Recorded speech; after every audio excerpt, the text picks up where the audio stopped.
قال المؤلف رحمه الله تعالى ونفعنا الله بعلومه ربي زدنا علما نافعا وارزقنا فهما واسعا وعملا متقبلا برحمتك يا ارحم الراحمين. Bismillahirrahmanirrahim. Adalah sunnah bertakbir sejak mulai mengangkat kepala dan memanjangkan takbir hingga duduk tegak. Sunnah juga berdoa sesuai dengan yang diriwayatkan dalam Sunan Abu Dawud, Tirmizi, Nasai dan Baihaqi serta lainnya dari Hudzaifah radhiyallahu anhu bahwa Rasulullah SAW mengucapkan di antara dua sujud, Rabbi ghfirli, Rabbi ghfirli, Tuhanku ampunilah aku. Kemudian duduk selama sujudnya. Juga dalam Sunan Baihaqi dari Ibnu Abbas radhiyallahu anhu dalam hadis ketika ia menginap di rumah bibi Maimunah radhiyallahu anha serta sembahyang, Nabi sallallahu alaihi wasallam di waktu malam disebutkan apabila mengangkat kepala dari sujud, beliau sallallahu alaihi wasallam mengucapkan, Rabbi ghfirli warhamni wazburni warfa'ni warjukni wahdini. Tuhan ampunilah aku, kasihanilah aku, perbaikilah aku, angkatlah derajatku dan berilah rezeki kepadaku serta tunjukilah aku. Dalam riwayat Abu Dawud, dan selamatkanlah aku lahir batin, isnadnya hasan. Ketahuilah kunut dalam sholat subuh adalah sunnah muakkad. Andai kata ditinggalkan baik sengaja atau karena lupa, tidak batal sholat, akan tetapi melakukan sujud sahwi. Diriwayatkan oleh Al-Hakim bahwa Anas radhiyallahu anhu berkata, Rasulullah SAW tetap melakukan kunut di waktu subuh hingga beliau meninggal dunia. Hadisnya sahih. Timbul pertanyaan, apakah boleh melakukan kunut selain subuh? Ada tiga pendapat bagi Asy-Syafi'i rahimahullah. Yang paling sahih dan masyhur adalah bila timbul bencana pada kaum muslimin, mereka boleh melakukan kunut. Kalau tidak ada, maka tidak boleh. Yang kedua, boleh melakukan kunut secara mutlak. Yang ketiga, tidak boleh melakukan kunut sama sekali. Dianjurkan melakukan kunut pada separuh terakhir dari bulan Ramadan dalam rakaat terakhir dari sholat witir. Kami mempunyai pendapat untuk melakukan kunut dalam sholat witir selama bulan Ramadan. Pendapat ketiga dalam sunat seluruh tahun, yaitu mazhab Abu Hanifah, dan yang terkenal dalam mazhab kami adalah yang pertama. Ketahuilah saat berkunut dalam sholat subuh adalah sesudah mengangkat kepala dari rukuk dalam rakaat yang kedua. Malik berpendapat kunut dilakukan sebelum rukuk. Sahabat-sahabat Imam Nawawi berpendapat andai kata seseorang yang bermazhab Syafi'i melakukan kunut sebelum rukuk, tidaklah itu dianggap kunut. Kami mempunyai pendapat bahwa ia dianggap kunut. Yang paling tepat hendaklah ia mengulanginya sesudah rukuk dan melakukan sujud sahwi. Ada pula yang mengatakan tidak perlu melakukan sujud sahwi.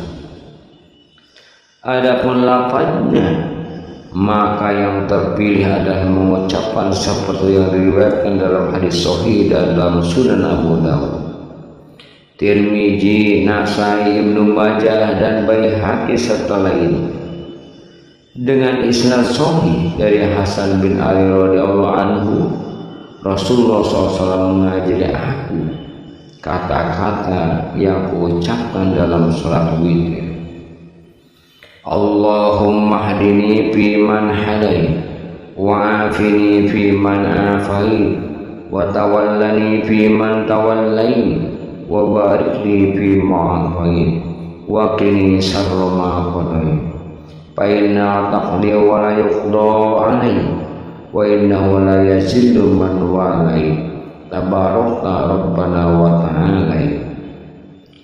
Ya Allah, tunjukilah aku sebagaimana orang yang Engkau beri petunjuk, dan bebaskanlah aku dari kekurangan lahir batin sebagaimana orang-orang yang Engkau bebaskan, dan jadikanlah aku sebagai orang yang menuju kepadamu semata, dan berkatilah aku dalam rezeki yang Engkau berikan, karena sesungguhnya Engkau lah yang menakdirkan dan bukan Engkau yang ditakdirkan.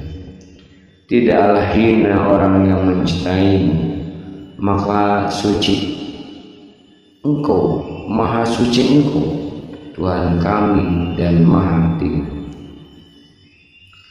Dalam suatu riwayat Baihaqi menyebutkan bahwa Muhammad bin Hanafi, putra Ali bin Abi Thalib radhiyallahu anhu, berkata, sesungguhnya doa ini adalah yang diucapkan oleh ayahku ketika beliau melakukan kunut dalam sholat subuh. Para sahabat Imam Nawawi berkata, apabila seseorang membaca kunut yang diriwayatkan dari Umar bin Khattab, maka hal itu adalah baik, yaitu dalam sholat subuh sesudah rukuk. Allahumma inna nasta'inuka wa nastaghfiruka wa la nakfuruka wa nu'minu bika wa nahlamu man yabjuduka. Allahumma iyyaka na'budu wa laka nusalli wa nasjudu wa ilaika nas'a wa nahfidu narju rahmatika wa nakhsha azabaka inna azabaka al-jidda bil kuffari mulhaqun. Allahumma azzibil kafaratal lazina yasudduna sabili wa yukazzibuna rusulaka wa yuqatiluna awliya. Allahumma ighfir lil mu'minin wal mu'minat wal muslimin wal muslimat wa aslih zata bainihim wa alif baina qulubihim waj'al fi qulubihimul iman wal hikmah wa sabbithum ala millati Rasulillah sallallahu alaihi wasallam wa ajirhum ayyufu bi ahdika allazi ahadtahum alaihi wansurhum ala aduwika wa aduwihim ila al-haqqi waj'alna minhum. Ya Allah, sesungguhnya kami mohon pertolonganmu dan ampunanmu, tidak ingkar kepadamu dan beriman kepadamu, serta menjauhi orang yang menyelewengkan agama. Ya Allah, kepadamu kami menyembah, untukmu kami bersembahyang dan bersujud, kepadamu kami berjalan dan bersegera. Kami mengharap rahmatmu dan takut siksaanmu. Sesungguhnya siksaanmu yang paling pasti, yang pedih pasti menimpa orang kafir. Ya Allah, siksalah orang-orang kafir yang menghalangi jalan-jalanmu dan mendustakan Rasul-Rasulmu serta memerangi para walimu.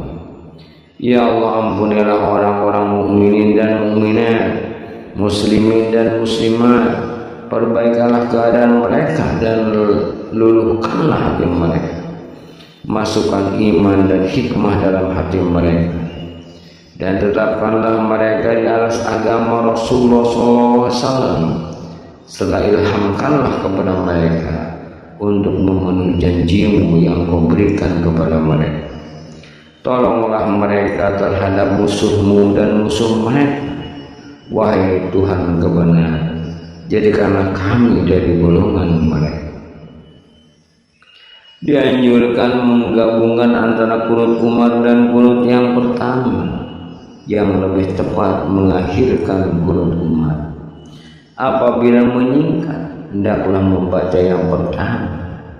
Hanya disunahkan menggabungkan antara keduanya jika sholat sendirian atau makmumnya sendiri, dan tidak keberatan dengan bacaan yang panjang. Menurut mazhab yang terpilih, bacaan kunut tidak tertentu doanya, maka doa manapun yang dibaca bisa merupakan kunut, walaupun dengan satu atau beberapa ayat dari Al-Quran Azim yang berisi doa. Akan tetapi yang paling utama adalah yang terdapat dalam sunnah. Segolongan ulama dari sahabat Imam Syafi'i mengatakan kunut itu sudah tertentu, jadi tidak boleh membaca yang lain selain bagi dirinya. Imam dianjurkan untuk mendoakan semua makmum. Apabila ditunjukkan hanya kepada dia, maka hal ini adalah makruh, karena imam tidak dibenarkan mengkhususkan doa bagi dirinya saja. Diriwayatkan dalam Sunan Abu Daud dan Tirmidzi dari Sauban radhiyallahu anhu bahwa Rasulullah SAW bersabda, la ya'umu abdun qauman fayakhussa nafsahu bi da'watin dunahum fa in fa'ala faqad khanahu. Qala Tirmidzi hadisun hasan. Tidaklah boleh seseorang menjadi imam bagi suatu kaum lalu mengkhususkan doa bagi dirinya tanpa mereka, maka apabila dilakukannya ia pun telah mengkhianati mereka. Tirmidzi menggolongkan sebagai hadis hasan. Menurut Imam Syafi'i, Ahmad dan sebagian besar ulama, tasyahud akhir itu wajib. Menurut Abu Hanifah dan Malik, hal ini adalah sunnah. Adapun tasyahud pertama, maka sunnah menurut Imam Syafi'i, Malik dan Abu Hanifah serta sebagian besar ulama. Menurut Ahmad adalah wajib. Andai kata ditinggalkan, baik sengaja atau karena terlupa, tetap sah sholatnya, tapi ia melakukan sujud sahwi. Telah ditetapkan dari Rasulullah SAW 3 macam lafaz tasyahud. Yang pertama, diriwayatkan oleh Bukhari dan Muslim dari Ibnu Mas'ud radhiyallahu anhu bahwa Rasulullah SAW mengucapkan, at-tahiyyatu lillah wassalawatu wattayyibat, assalamu alayka ayuhan nabi wa rahmatullahi wa barakatuh, assalamu alayna wa ala ibadillahi sholihin, asyhadu an la ilaha illallah wa asyhadu anna muhammadan abduhu wa rasuluh. Penghormatan dan sholat serta kebaikan itu bagi Allah. Wahai Nabi, salam atasmu dan rahmat Allah serta berkah. Salam atas kita dan hamba-hamba Allah yang soleh. Aku bersaksi bahwa tidak Tuhan selain Allah. Aku pun bersaksi bahwa Muhammad adalah hamba dan Rasulnya. Yang kedua, diriwayatkan oleh Muslim dari Ibnu Abbas radhiyallahu anhu bahwa beliau sallallahu alaihi wasallam mengucapkan, at-tahiyyatul mubarakatus shalawatut thayyibatu lillah, assalamu alayka ayuhan nabi wa rahmatullahi wa barakatuh, assalamu alayna wa ala ibadillahi sholihin, asyhadu an la ilaha illallah wa asyhadu anna muhammadar rasulullah. Penghormatan, sholat dan kebaikan itu bagi Allah. Wahai Nabi, salam atasmu dan rahmat Allah serta berkah. Salam atas kita dan hamba-hamba Allah yang soleh. Aku bersaksi bahwa tiada Tuhan selain Allah, dan aku bersaksi bahwa Muhammad adalah Rasul Allah. Yang ketiga, melalui Abu Musa al-Asy'ari radhiyallahu anhu, Muslim juga meriwayatkan sabda Rasulullah SAW, At-tahiyyatus thayyibatu lillah. Assalamu alayka ayuhan nabi wa rahmatullahi wa barakatuh. Assalamu alaykum wa ala ibadillahi sholihin. Asyhadu an la ilaha illallah wa anna muhammadan abduhu wa rasuluh.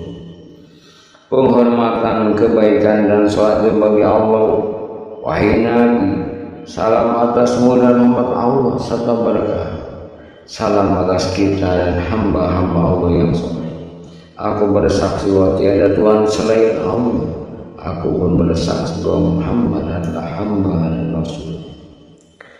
Dengan isnad jayyid, Baihaqi menyebutkan bahwa Aisyah radhiyallahu anha mengajarkan tasyahud Rasulullah SAW kepada Al-Qasim, yaitu at-tahiyyatu lillah was-salawatu thayyibatu. Assalamu alayka ayuhan nabi wa rahmatullahi wa barakatuh. Assalamu alayna wa ala ibadillahi sholihin. Asyhadu an la ilaha illallah wa asyhadu anna muhammadan abduhu wa rasuluh. Penghormatan itu bagi Allah dan salat serta kebaikan. Wahai Nabi, salam atasmu dan rahmat Allah serta berkah. Salam atas kita dan hamba-hamba Allah yang saleh. Aku bersaksi bahwa tiada Tuhan selain Allah.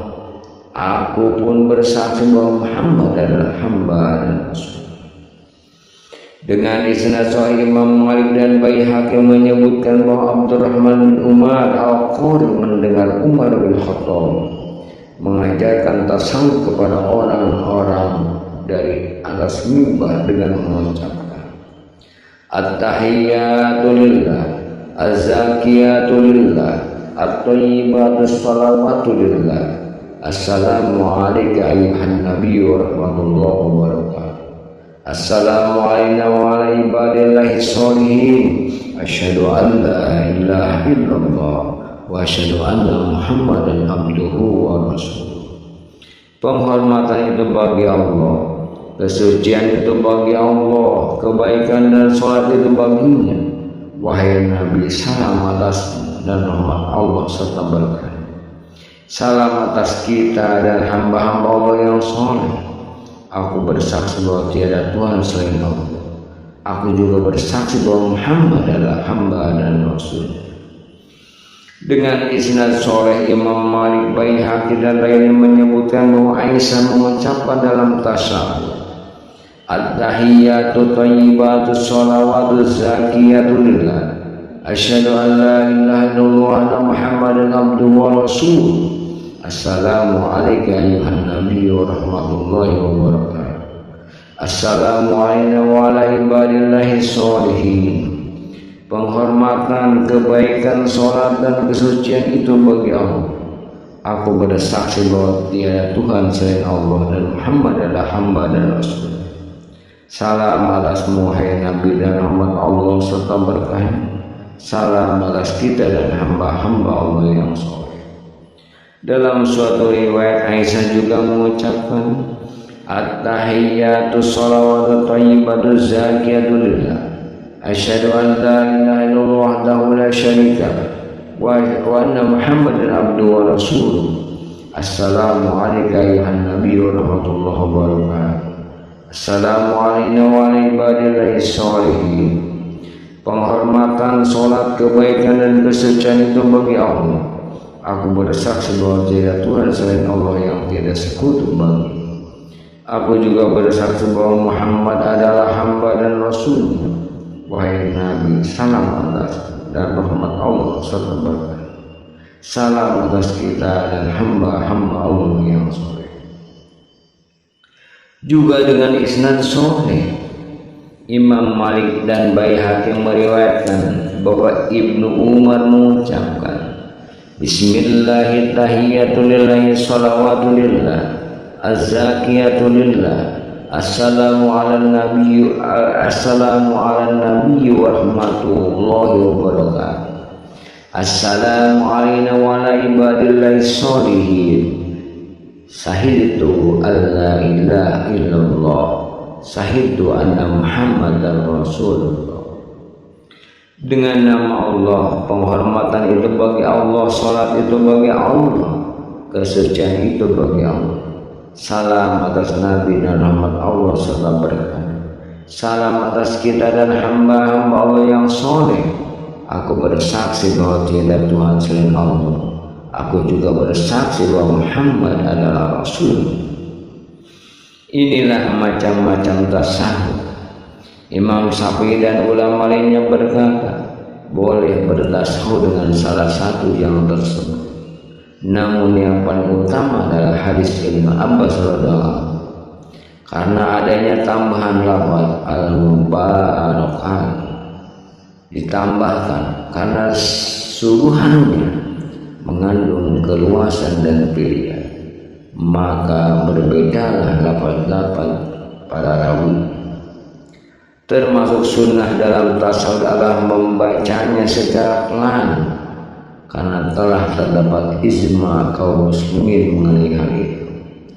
Hadis yang mendasarinya adalah riwayat Abu Dawud, Tirmidzi dan Baihaqi dari Abdullah bin Mas'ud. Yaitu termasuk sunnah adalah membaca tasawuf dengan suara pelan.